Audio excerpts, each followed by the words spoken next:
सर्वांना गणेश चतुर्थीच्या हार्दिक शुभेच्छा देतो. तसेच सगळ्यांना चांगलं आरोग्य आणि आयुष्य लाभो. तसेच मालवण वासियांना भरभराटीचे व्यापारामध्ये दिवस यावं असे मी माझ्या गणपतीचरणी प्रार्थना करतो.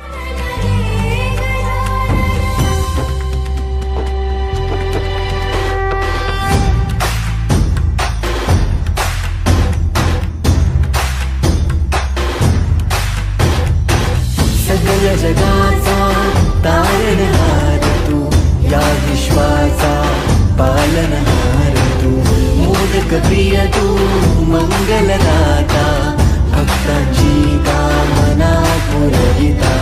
महाद्वार या नगरीचा तू, महाद्वार या नगरीचा तू, दैवत अमुचा विनायका तू, दैवत अमुचा विनायका तू. हे गजानन, हे गजानन,